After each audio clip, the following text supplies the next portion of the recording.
All right, let me pray. Father, we want to reach people for Christ, and so help us to be equipped and have the courage and the boldness to do that, to represent you to the world.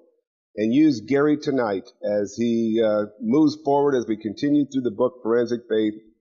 Help him to communicate the truth and equip us in what we believe and why we believe it. In Jesus' name, amen. Thanks, Steve. Well, we're moving to chapter 3, and it'll be the next 3 weeks.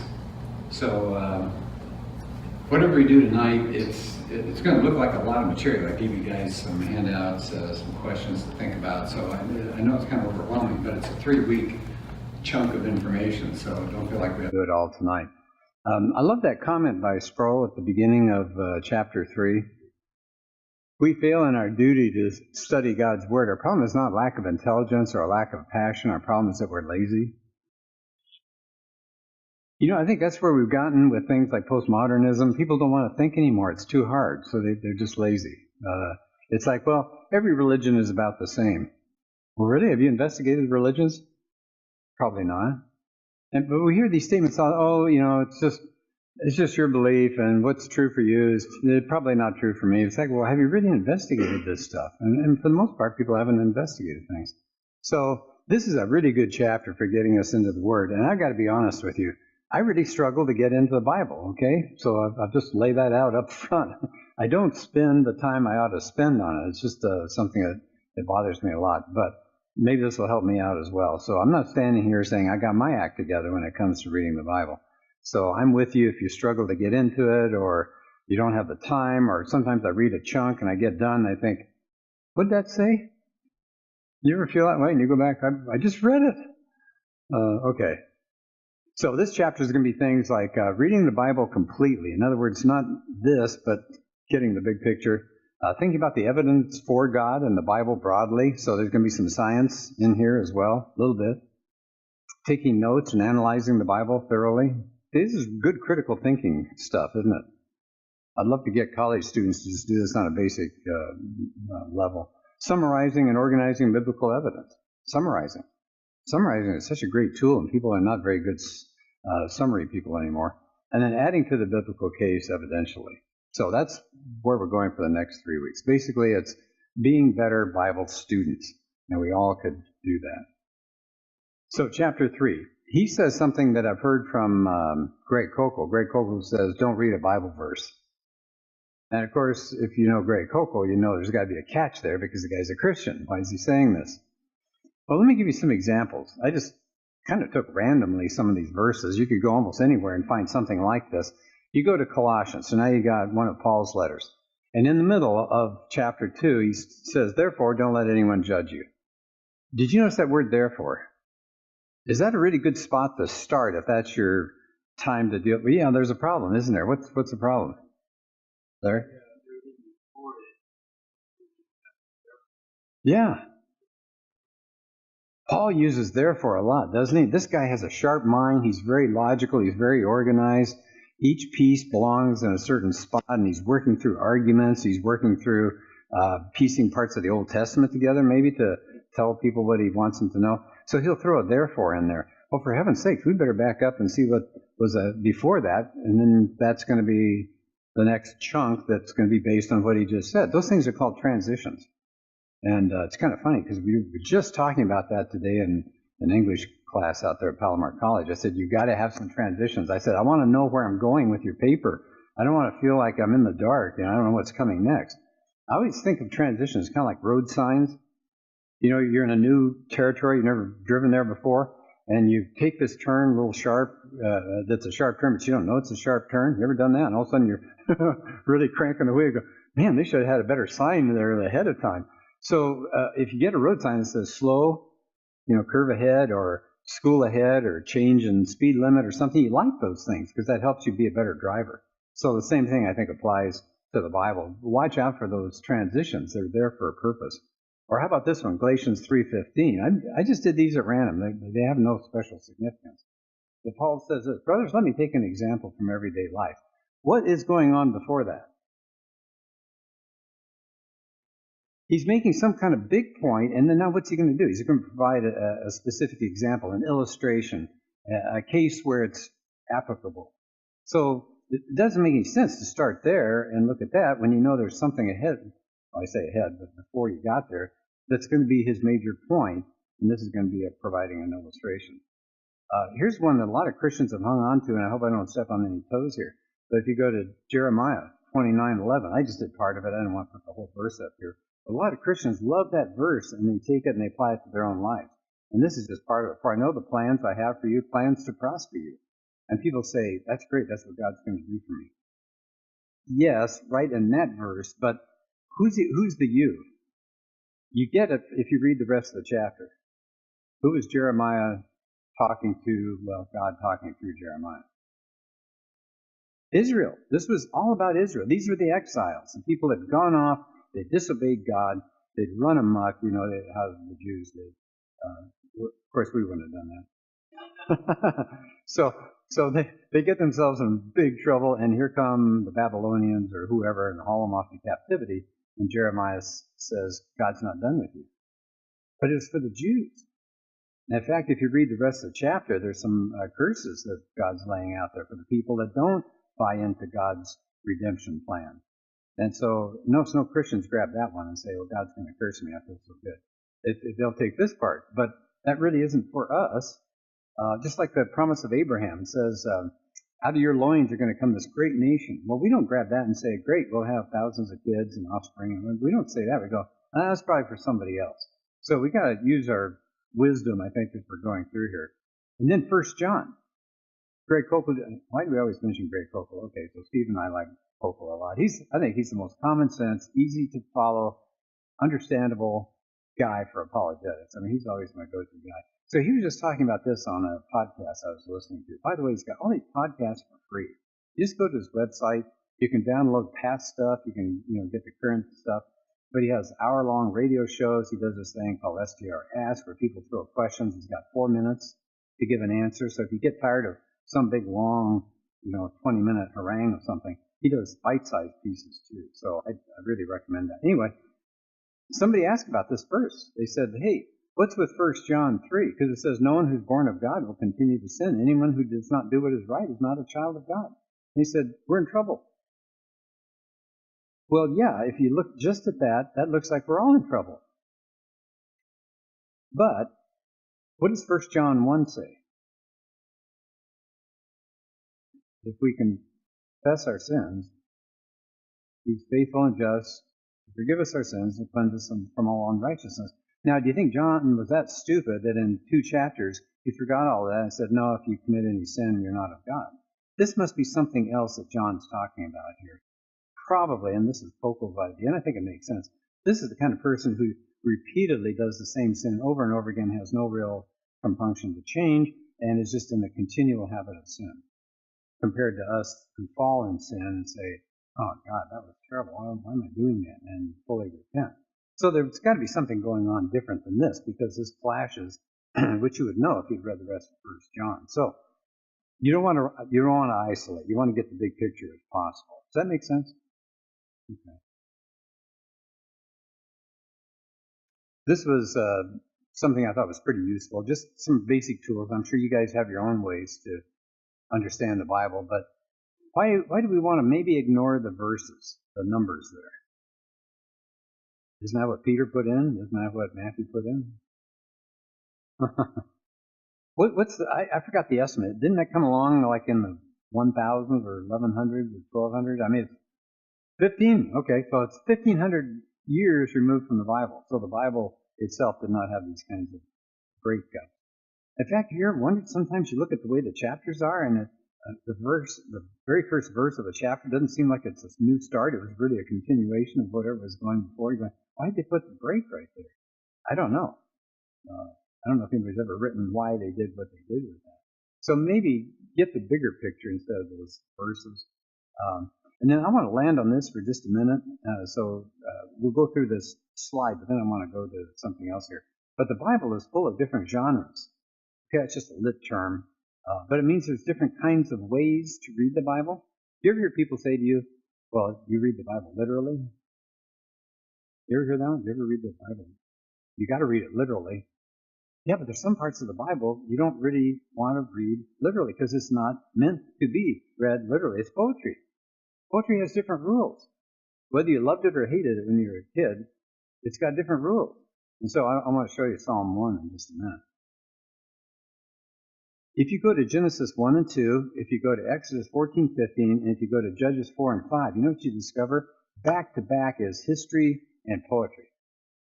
And sometimes if you're just kind of fooling around, you want to just kind of go someplace different in the Bible, pick out these matched sets and see what you get, like for Judges as an example. Judges 4 is the story of Deborah, and she sends this guy out to wipe out this bad guy in his army.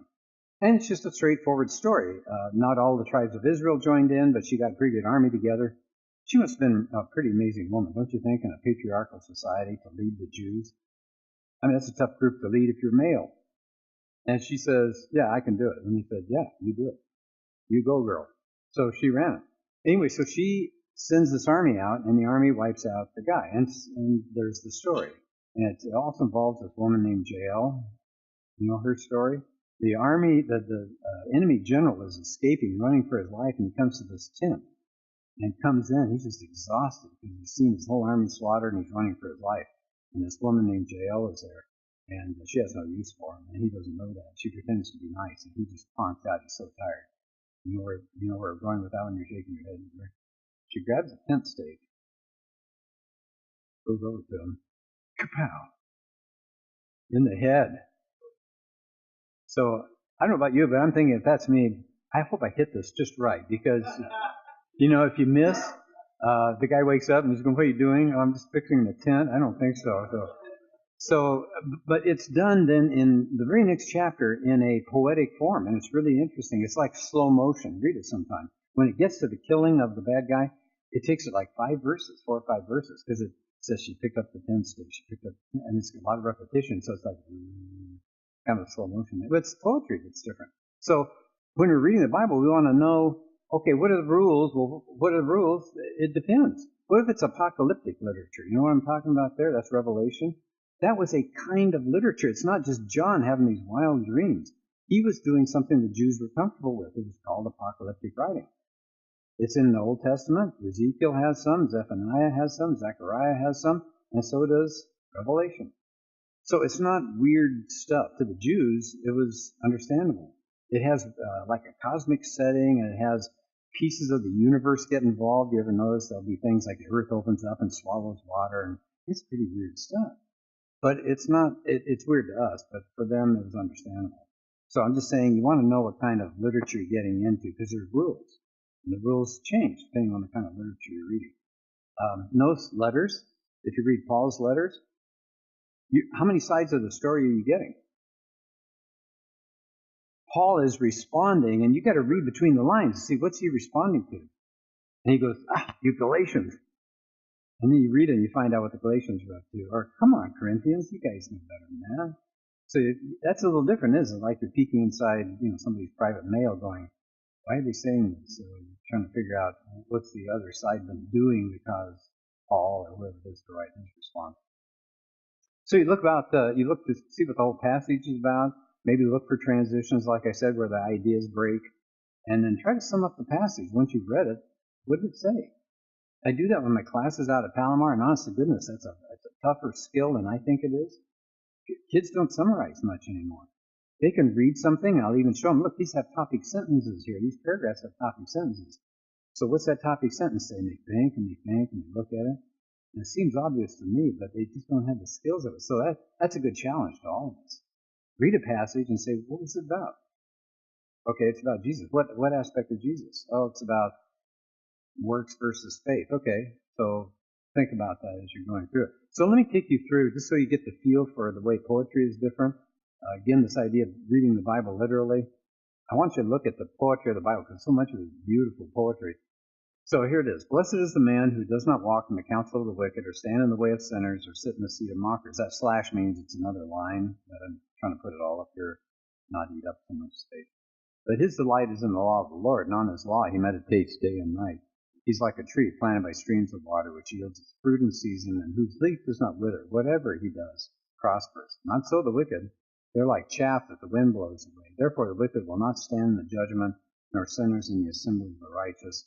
For the Lord watches over the way of the righteous, but the way of the wicked will perish. So every time they've had a collection of the Psalms, this has always been the first one. And I think it makes sense, doesn't it? Because it's basically saying there's two ways that you can approach life. You can be righteous, be concerned about God, or you're not concerned about God. But if we turn this into a non-poetry thing, what would we say? Something like it's better to be righteous than to be wicked. Okay, that's true, and that's the message, that's the sermon angle. But what did you notice? I read it fast, but what did you notice that sounds poetical rather than just a sermon? It's not a sermon, it's a poem. You notice it doesn't rhyme? And it's not because they've translated out of the Hebrew and lost the rhyme. It never had a rhyme. And it doesn't really have a rhythm either, does it? It doesn't go da-da-da-da-da-da-da. Okay, so what do we think a characteristic is of the poetry then? At least for the Hebrews. Yeah. Okay. Yeah. Yeah. Yeah, a lot of contrast. Something called parallelism. You ever heard the term parallelism? If you have two parallel lines, they follow the same direction. They're not going to go like this. So look at the parallelism. Blessed is a man, three things. See, that's putting three items next to each other. The law is like a stream. The other guy is like something else, like chaff. I kind of gave it away too. Do you notice what else it's doing there? What do you call things like that where it says he's like a tree, or the other guy's like chaff? Yeah, those are called figures of speech. So oftentimes, and this is the part you can't say is literal, can you? It says he's like a tree. If you just stop there and you go, well, people aren't like trees. We don't have sap, and we're not rooted to one spot, and we don't have boughs and things. So you go, what's going on here? Because it's a figure of speech. It's making a non-literal comparison. But if you take these two unlike things and put them together, you find something that's similar. So what do you like about trees? Well, how can people be like trees? Yielding fruit. I mean, you're around people that you gain something from them. Isn't that wonderful to be around people like that? If you're hurting, they provide solace. If you're in a good mood, they're happy for you. I'm so grateful to be married to Sharon because I'll come home frustrated about something and she's there. She'll hear me out and provide a lot of wisdom for me. So she's a tree in my life. But I hope you guys have people like that. I mean, isn't it wonderful? It provides shelter. You can sit under it on a warm day. That tree, you've done it as a kid, just either climb the tree or sit under the tree. Yeah. And it's planted by water, so it's going to get nourishment, and it's going to be growing. It is not a tree that's going to die on you. And the leaf does not wither. What is there about the stuff that Sharon and I put out in our yard? It withers often. We've got a peach tree that I just want to go. It's not doing very well. Yeah.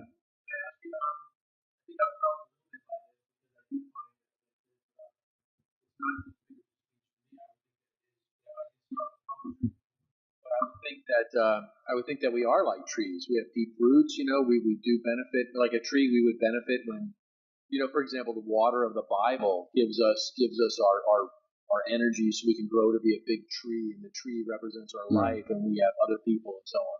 Yeah. So is that Oh, right? yeah, that's the same thing. Sure, that's what we're talking about. Gotcha. You try to take things that you wouldn't think would be the same, and you put them together, and you go, what would these have to do with each other? And you go, oh.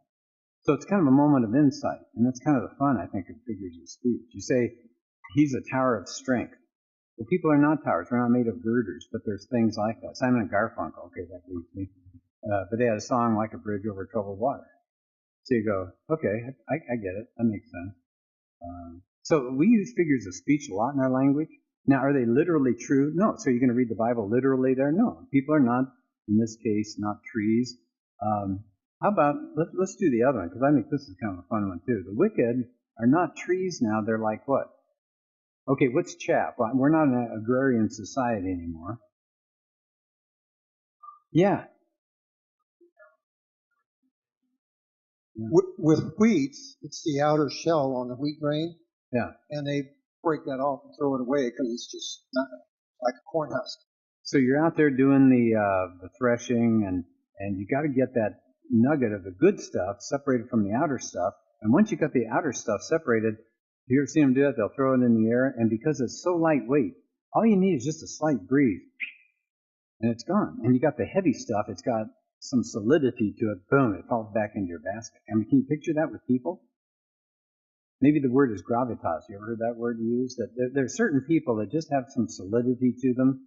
You trust their answers. You like being around them. They're not flighty. I mean, you look at that word flighty. That's not a literal term, is it? They're not like little birds. But you got other people that are just, they're empty. They're hollow. They fly wherever the wind takes them. They just go with whatever society tells them to do. So I love the visual pictures you can get from that. This is the wicked like chaff. The wind just blows it away. They're empty suits. They got nothing. There's no subtle part of them. Okay.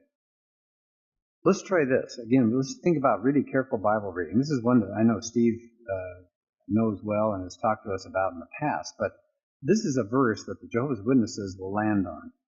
You know, we'll take them to John 1:1 and say, in the beginning was the Word, and the Word was with God, and the Word was God, and they'll immediately throw that out because they want to put in their little articles, a God, and so you go, well, all right. And you move on to verse 3, and they'll say, well, look, all things came into being by Him, that's Jesus, and apart from Him, nothing came into being that's come into being. And they'll say, well, see, Jesus hasn't always been God. He was created, then He created everything else. That's Jehovah's Witnesses approach.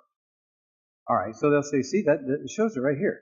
It says everything came into being, so the universe, stars and planets and us, that was because of Jesus.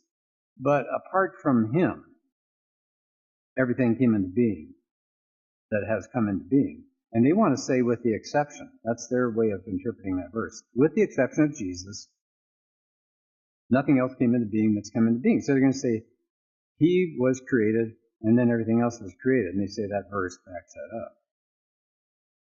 There's a problem with that. If they mean with the exception of Him, plug that in and watch what happens. All things came into being by Him, and with the exception of Him, nothing came into being that's come into being. You know what that's saying? Jesus is the only one that came into being. Nothing else came into being. That can't be what that verse means. Could it mean anything else?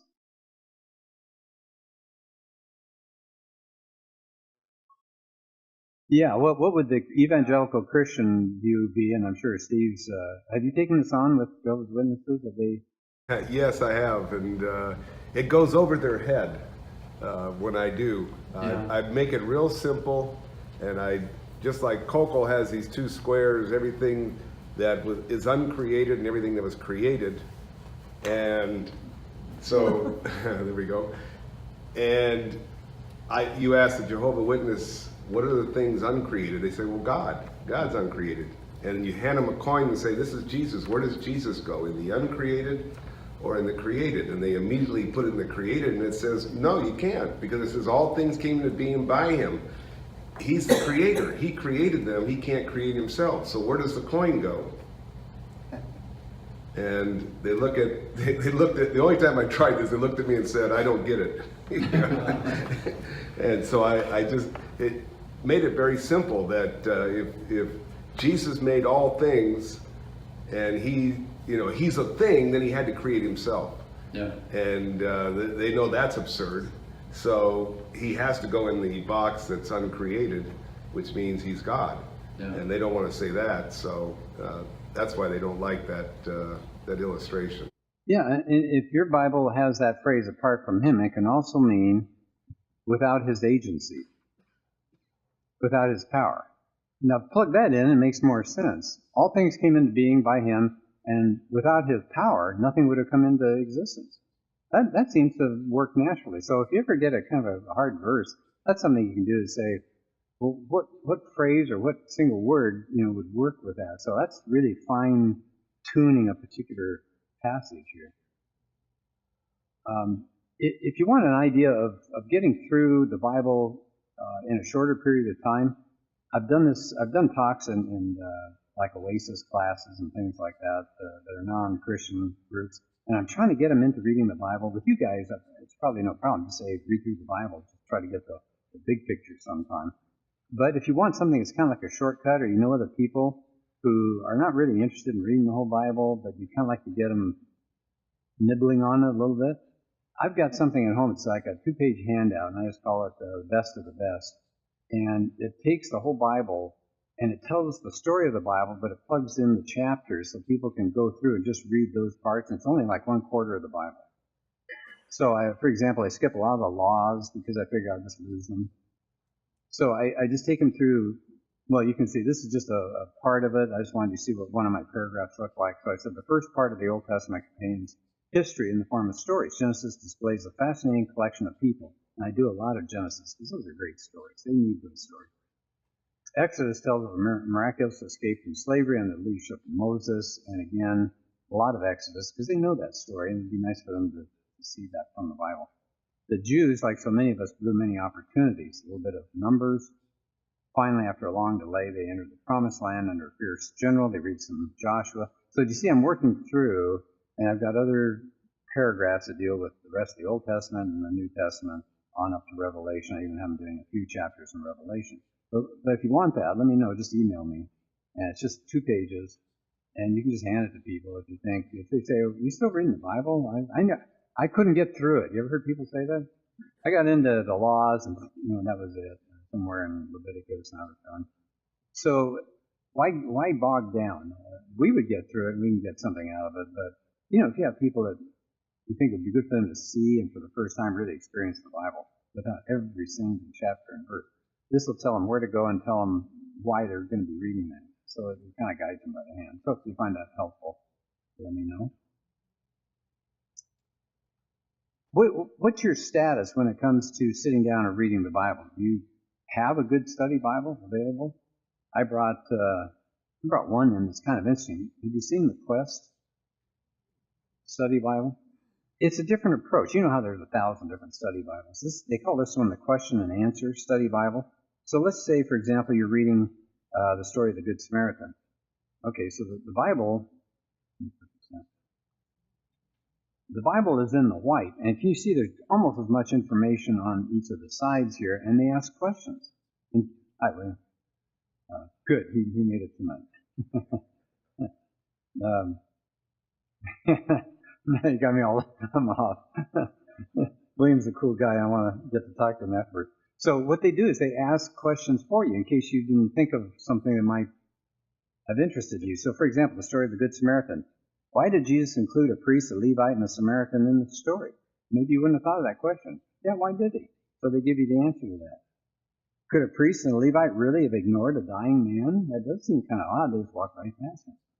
So all through the New Testament, Old Testament, they ask hundreds and hundreds and hundreds of questions that might be good for you if you just tend to kind of read it literally and woodenly and not want to stop and say, what's going on here? So that's a nice little deal, a study Bible like that. I want to mention one more, and then I want to hear from you guys. There's something called the Net Bible, N-E-T, New English Translation. And it's a brand new translation. And a guy that I admire a lot named Dan Wallace, who's studied ancient manuscripts. He was one of the big names behind it. And then check how many notes this Bible has.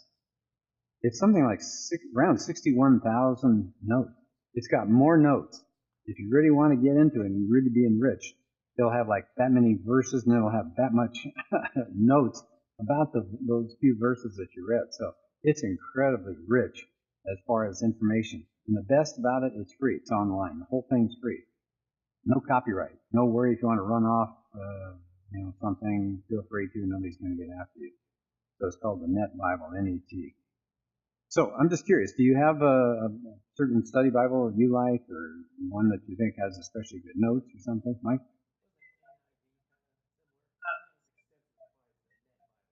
Yeah, it's got a lot of notes. Yeah. Yeah, it does. Yeah, just take a look sometime online, especially if you're in a section that you know it's going to be kind of deep, thick going. It's a pretty rich section. You might want to slow down and see what's going on there. Yeah, Mira? Yeah. Do you have any opinion about that? Well, on the scale, translations can go a lot of different ways. They can be almost word for word, And the New American Standard tends to be more that way. I have a hard time memorizing New American Standard. I don't know. It seems clunky to me, but a lot of people like it because it is so close to the original Hebrew and Greek. So you got that. You got the NIV that's kind of in the middle. It's more like phrase for phrase, idea for idea. And then you get something like the Message, and I think I forgot some of the other names, but there are others that are far more loose, and they're more like a paraphrase, which worries me a little bit because it's kind of passing it through whoever is doing that to kind of color it their particular direction. Anybody? But I'm curious. Anybody else have any thought about that? Or have you worked with something? Alan has. When I'm looking at verses that are it's like they're not making sense, or I've got a question about them, I'll use Bible Gateway and look at all 57 translations, and one of those is the Message. And the Message throws a modern day spin on it, so it's coming into modern day English. So with a lot of the other translations, it's like you suddenly see it in a new light, and sometimes it makes sense, sometimes it doesn't help at all. Was that Eugene Peterson that did that? The Message? Positive feedback online, but apparently Dr. Jeremiah said something positive about it. Oh, did he? So I was just trying to see if anybody here or you had any exposure to that. Yeah, if it's Peterson, he got himself in some trouble the other day with comments about same-sex marriage. But I don't know. I can't remember if it was he the one that did it. He didn't do it? Somebody else? Okay. Well, anyway. I just managed to smear somebody's name here. Sorry. Karen? I love reading the Message next to the New International Version. For example, the Word became flesh and dwelt among us. The Message says, moved into the neighborhood. I think that's a wonderful way of expressing dwelt among us. That's just one example, although some translations are wrong, outright wrong. And I also have the English-Greek New Testament with me. So when I think something is wrong in the Message, I check the Greek. Yeah. And, the Greek and the English are together. Yeah, good. Yeah. I haven't really delved too much into the Message, but that's what I don't like about it. Like Jesus moved into our neighborhood. That doesn't sound very Christian to me. It doesn't sound very good to me. So that's really what's kept me away from it. Well, the original for that is that he tabernacled among us. So in other words, it was a reflection of the Old Testament. So they had their tabernacle, so they're saying Jesus is the fulfillment of that shadow in the Old Testament. And I do think you lose it if you say moved into the neighborhood, because that sounds like a U-Haul. So, but they had those tabernacles that were a big part of their ceremony and stuff. See? I'll wait for that. Microphone's coming. You're getting good at exercise, though. Yes. My hermeneutics professor at Biola was talking about paraphrases, and he did not have anything negative to say. Oh, really? He said the only problem with the paraphrase is they use the current English, which means there needs to be a revision within about 20 years. You're going to have to revise it because language continues to change. And so that's the only drawback. But he was very positive in light of paraphrases. And an example we were traveling, and I met a friend who was interested in reading the Bible. He's not a Christian. He and his wife, they're not Christians. But they asked us about the Bible because they knew we were Christians. And they said, can you... Yeah, they said it has two parts. What is that two parts thing? And we said, well, that's the New Testament and the Old Testament. And Peggy happened to have the Message with her. And she said, here, take this. This will be a good Bible for you. And it's a great giveaway Bible to give to somebody who has not read the Bible because the language is so easy that it has a flow to it that will help a non-Christian understand. And it is Eugene Peterson. Is it? Okay. You need to get a regular Bible, too. And their son had become a Christian, and they were college roommates. And because she said, I looked at Michael's Bible, and what's all that weird language? And I'm like, okay. So That's why we gave her the message to start with. You know, I don't know, I won't go down this road real far, but there are some people that say the King James English is the only way to go. That translation. You heard about that? It's King James only people. I don't understand. That's good if you're 400 years old, but you know, otherwise it's trouble because it's the language, like Steve said, language changes. And by the way, just I'm sure most of you know this, but when they translate the Bible, they don't translate from the last translation and keep getting further and further away from the originals. Does that make sense? They don't do that. If they want a new translation, what do? They go back to the oldest and the best manuscripts that they can find. And they keep finding more manuscripts. Over 5,000 Greek manuscripts at this point, and heading towards 6,000. When they did the King James, this is another reason I'm not a fan of the King James. It's beautiful, but they only had like a dozen manuscripts. That's all they had. And those manuscripts came from like around the year 1000 or 1100. So now they've got thousands, and they go back much further than the manuscripts these poor guys had in 1600. So, yeah, the King James, it's beautiful. It really is pretty because it's using the Elizabethan Shakespearean sound. I mean, beautiful words and just rolls off the tongue.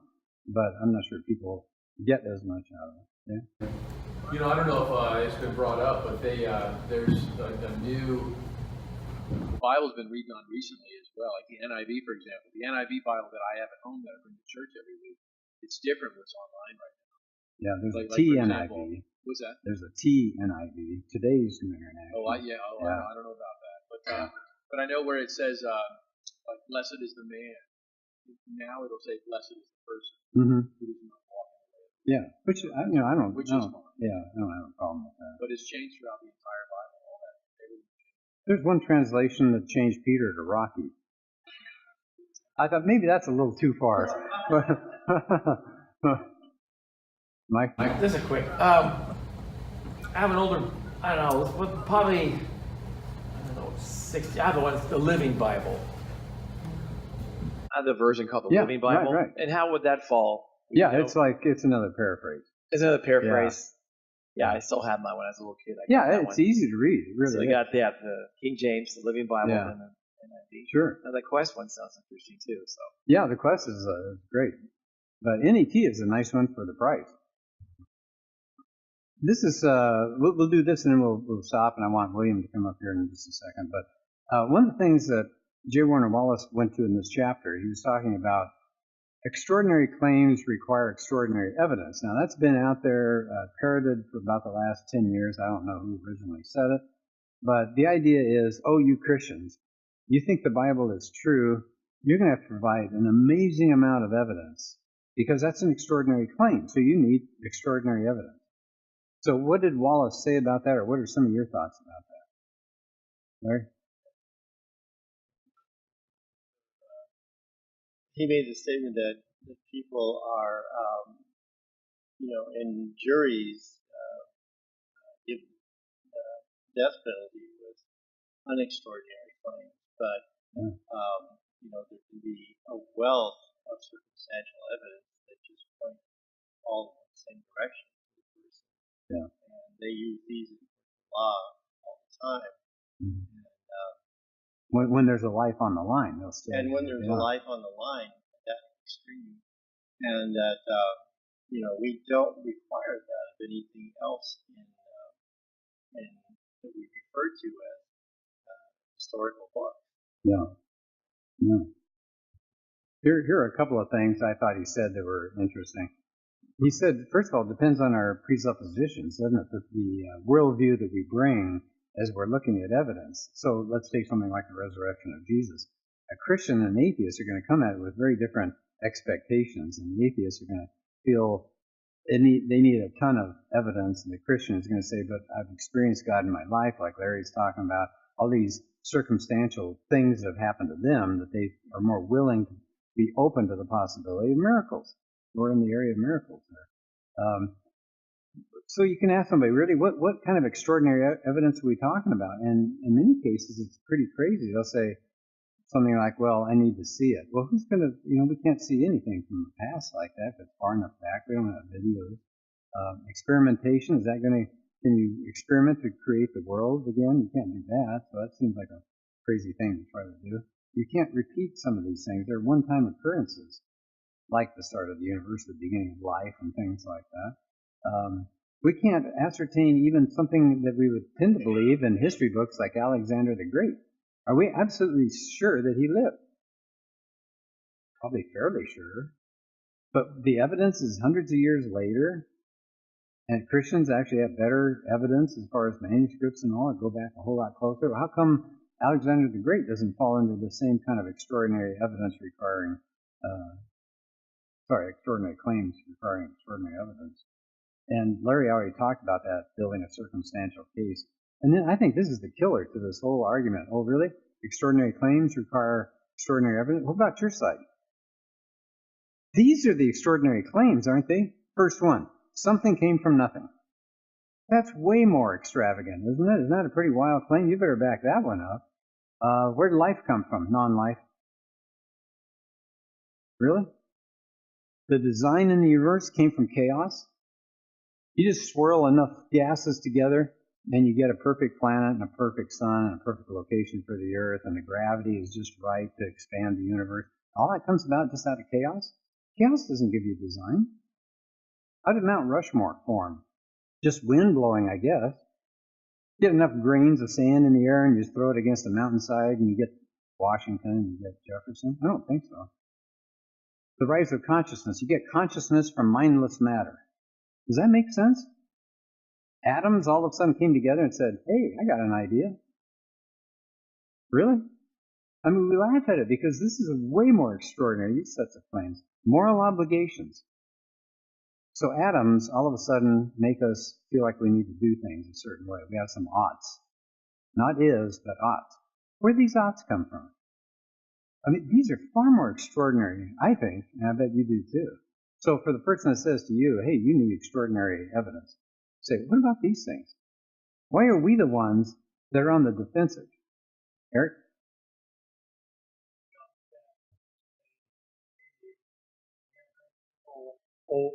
We have very simple old black boxes, and depending on what that little bit of ordinary evidence says, we make extraordinary claims over why that airplane failed, and then we fix those failures. So you do not need extraordinary evidence to make some pretty extraordinary claims. That's good. Good point.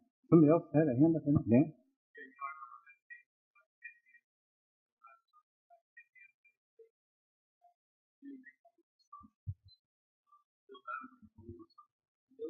Millions of years ago, and he said, but you're assuming that what we see today, the laws that are in place today, are the same laws that were in place hundreds of millions of years ago.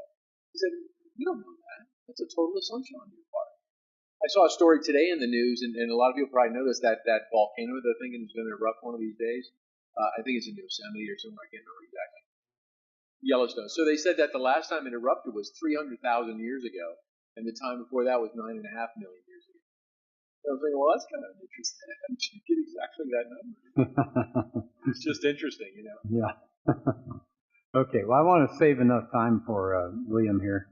I'm really looking forward to this. I'm going to zip past this. We will cover this material in a minute. Next week, I should say. Okay. William Suhu. Why don't you come on up, William? Steve and I know William from San Diego County Apologetics Network, so he's been part of our organization for a while. And look at the people he hangs out with. There's Greg Kokel, top left. Frank Turek, top right. You ever heard us talk about, I don't have enough faith to be an atheist? That's Turek. He's the co-author of that one. It cost me a lot of money to get the poses like that. So Bottom left is J. Warner Wallace. You're reading his book. If you bought the book, that's a Forensic Faith guy. He's as warm as he looks here, by the way. He's just a super individual. Oh, never mind. Okay. I have some observations to let you guys know. Okay.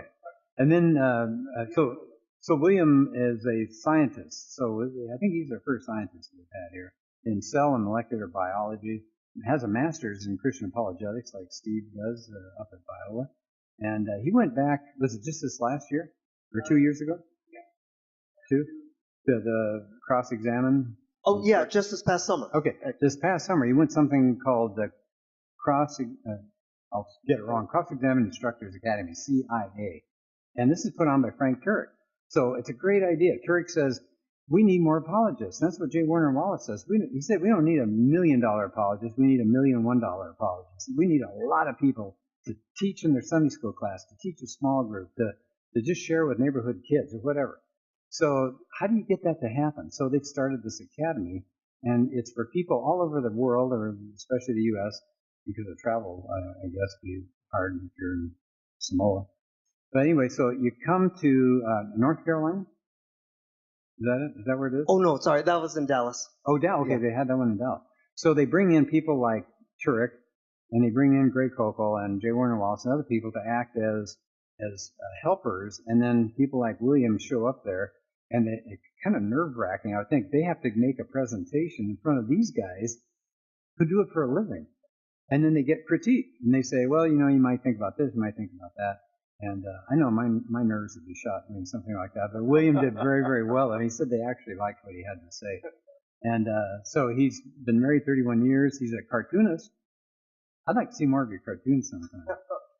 But anyway, so I've gotten to know William and appreciate what he does. He's down to Chinese Bible Church in Rancho Bernardo. And so I'll let you take it away here. Okay, well, thank you, Gary. How did we meet? And we never did figure that out. We could not figure that out. I think it's through Ryan Huxley. Okay, that's as far as we can tell. It's either that or it was that mission we had in NASA together or something. I don't know. I think the running joke we're trying now to pull is that we have to make up a new story every time. But I'm really, really just privileged and happy to be here with you. And just sitting back there and listening to the class, Gary, you and Steve have a really nice group here. The people are very open, talkative, and ready to share. And I think that's just fantastic to see a group here interested in apologetics. I just was thinking about what Gary was saying about J. Warner Wallace, because when we first had him at our conference at our church, he said, "Oh, this guy's such a nice guy, and I don't know, encouraging, and he had just a gentle way about him."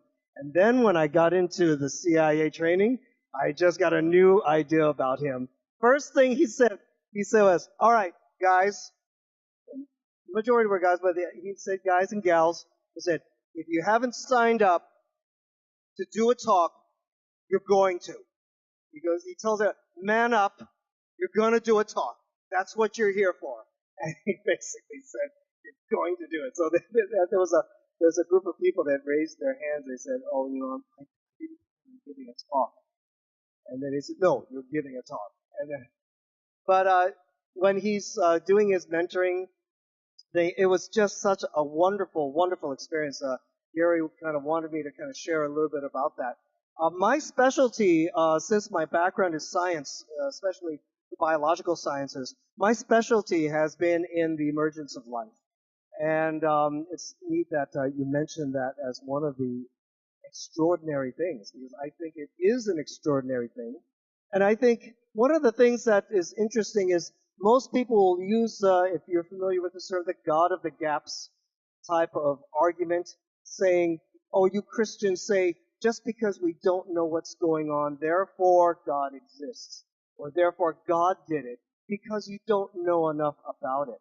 And I'm here as a scientist to say, we know that I am encouraged that God exists because of what I know about the science, because I know the behavior of these molecules, because other scientists involved in the origin of life know very well that they have utterly no explanation for how this occurred in a natural sense. So I'm very encouraged, and that excites me a lot. I think in the CIA, what they do is, it was Greg Kokel and Brett Kunkle. I think one of the greatest things that Brett Kunkle shared with me was his passion for the youth.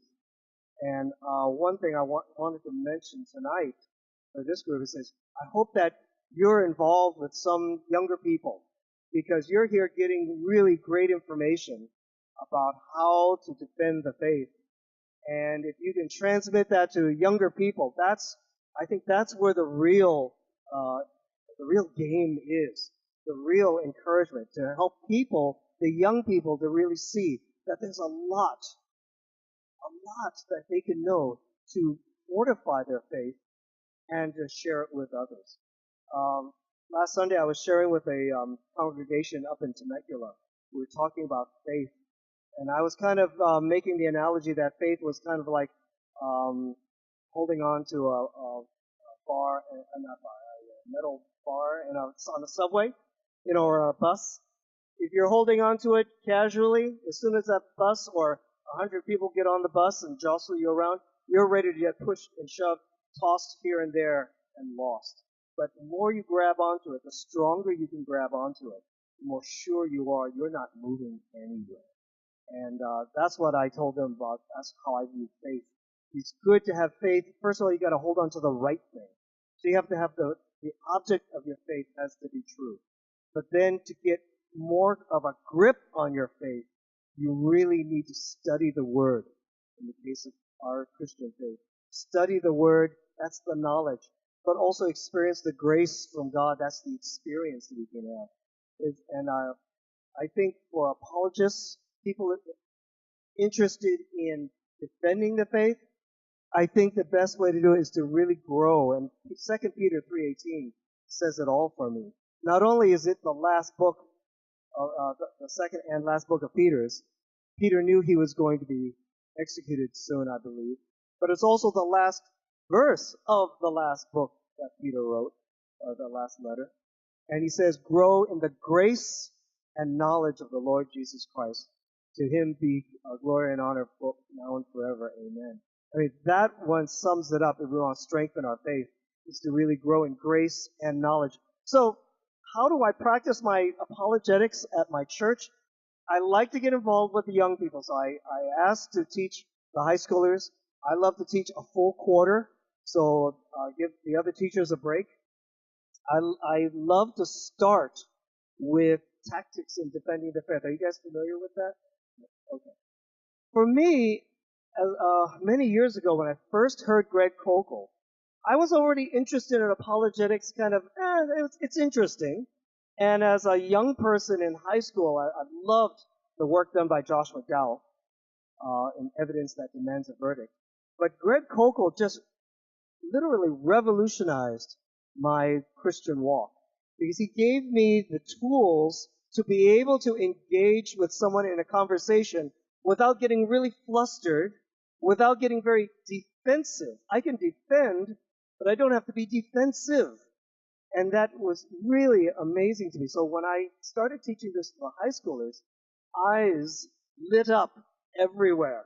When I taught them the basic Columbo question, which is, yes, exactly, what do you mean by that? Why do you say that? How do you come to that conclusion? The follow-up question. These students that I had, their faces just lit up.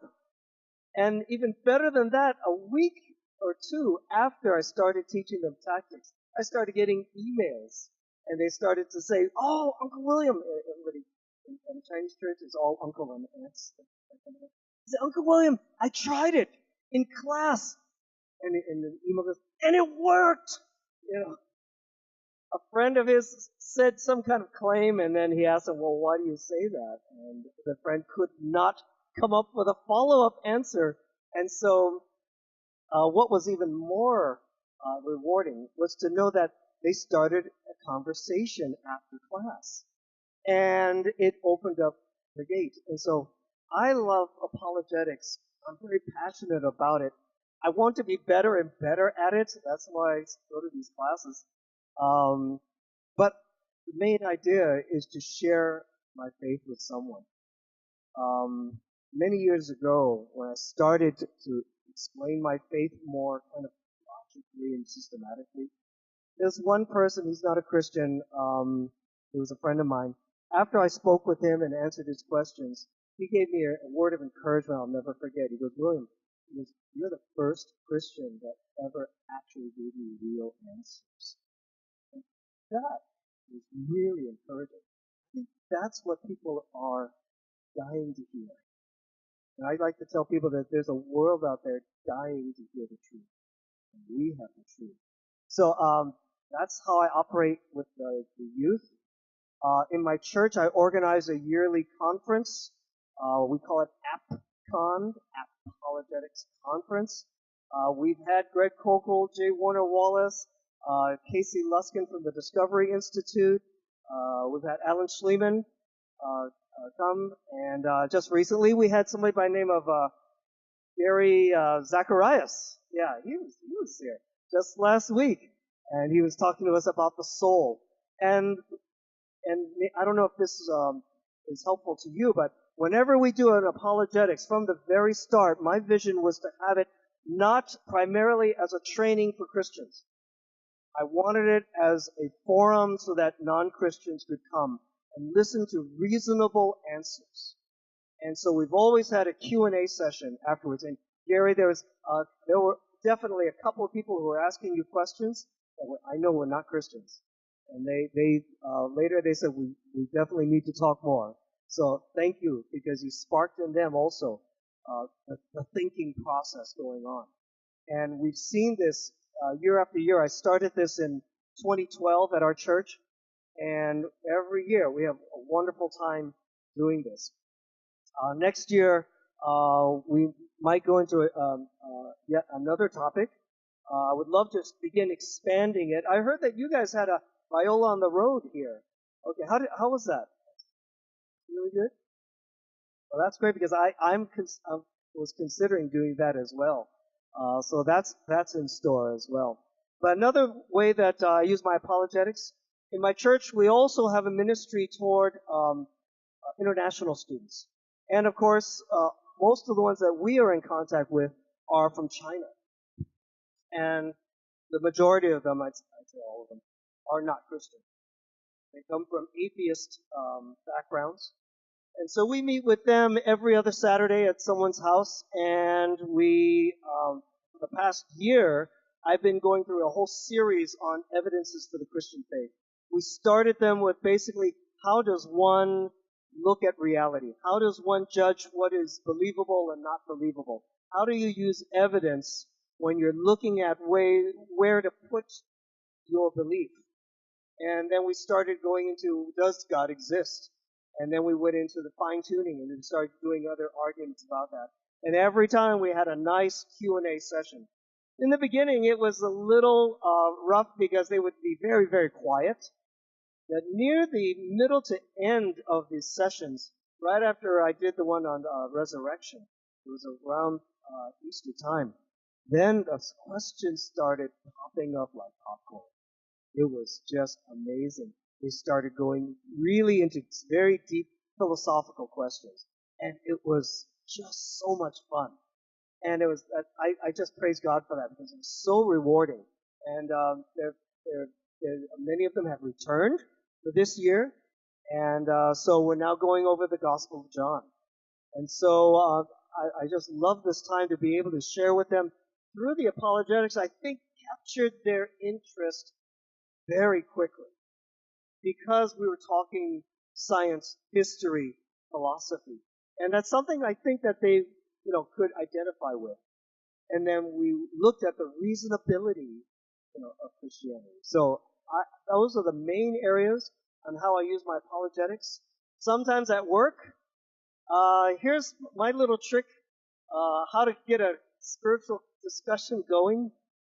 Since I love teaching Sunday school, when you go to work on a Monday, everyone says the usual, how was your weekend? Right? So every night I use this as an excuse. Oh, I was teaching a high school class about molecular biology. Molecular biology on a weekend? That's at my church. And then I start talking to them about, well, I really want these young people to think about what they believe. And 9 times out of 10, the person I'm talking with says, that's a good idea. And then it opens the door for a lot of things. So I like to use apologetics because it's an area where it doesn't sound like heavy spiritual Christianese, and it helps people identify with what you're talking about. So I love doing that at work. And at work, also, we have a lot of atheists. We have a lot of people who don't want to talk about religion So I talk a lot about the mechanisms and the biology that we're looking at. Sometimes with my younger assistants, I say, well, if you take this from an atheistic evolutionary point of view, this is blah, blah, blah, blah. I say, however, you can also look at this from a design standpoint. And so we have a discussion about that. And sometimes afterwards, they'll come and talk with me a little bit. So that's always exciting. So one thing about apologetics is it's almost like a multiple tool that you can use to interact with all kinds of people. So I encourage you, many of you may be really into science. It's great. Some more into history. That's great too. Oh, I'm walking still on a cloud, speaking of history, because last month I was in England. My wife and I were doing our 31st anniversary trip, and we took a 2-hour train ride to Manchester, England, and there's the John Rylands Library. And within the John Rylands Library is the oldest known fragment of the New Testament. It's the Gospel of John. So, when you talk about history, that I can talk with anybody about, and bring in some things about the gospel. And so it's so really neat to be able to I love taking all kinds of different facts, science, history, etc., and then use them to create a good conversation. And then build a bridge rather than defend a fort. So I guess I don't know if you want me to say anything, or if you have any questions for me, I'd be happy to answer them.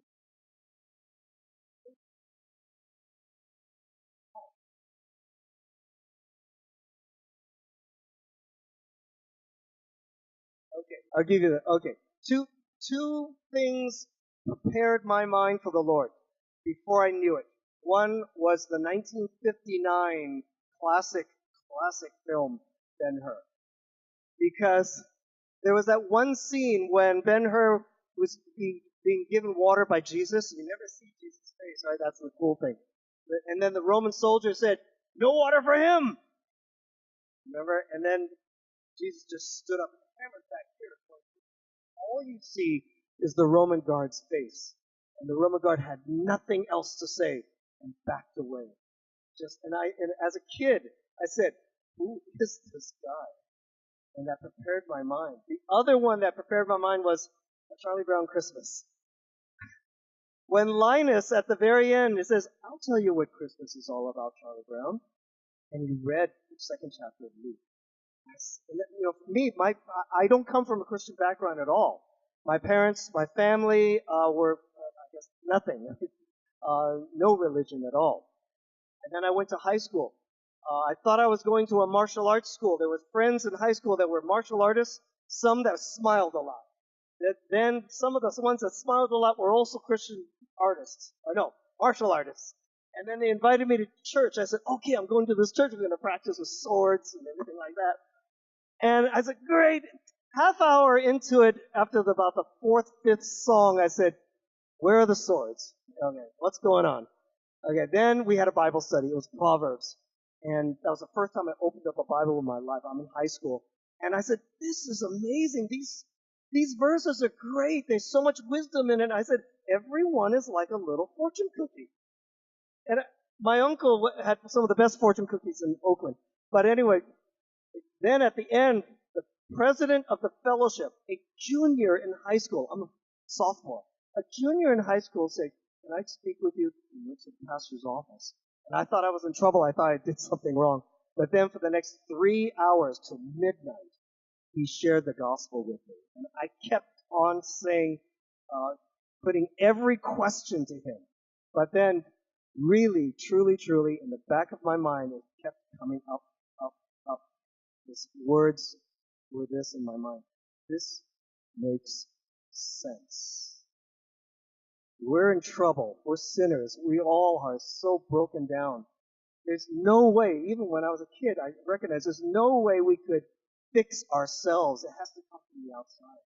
So it made perfect sense to me. And so amazingly, I accepted the Lord that night.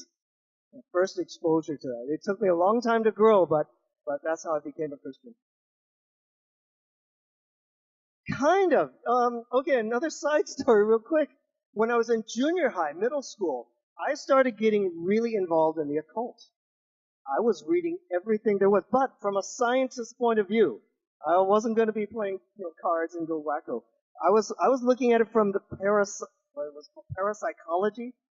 I was so fascinated with that. Back in those days, there were TV shows of parapsychologists and their adventures. That kind of drew me to it. And then it made me realize that science is just discovering or just realizing there's something beyond the physical. And I think, looking back, I only can realize this looking back, I think God took a hold of me there and said, all right, kid, no, I don't want you to go in that direction. I want you to come over here. So that's when Jesus came into my life. And then I realized, yes, there is something beyond the physical. And thank God I found the truth.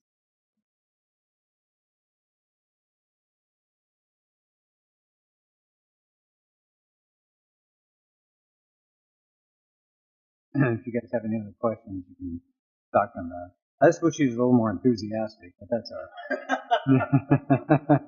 Let me pray here, and really thank William. I thank all you guys that have come every week, and I just appreciate it all.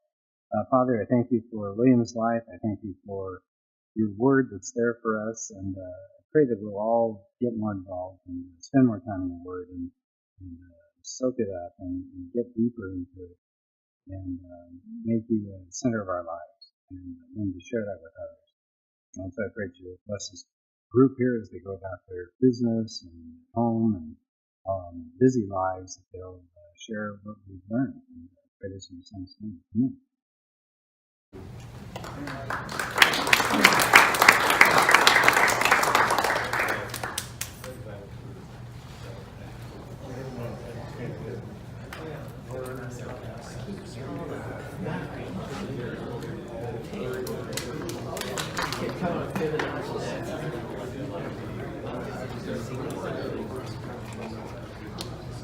We'll put pillar most.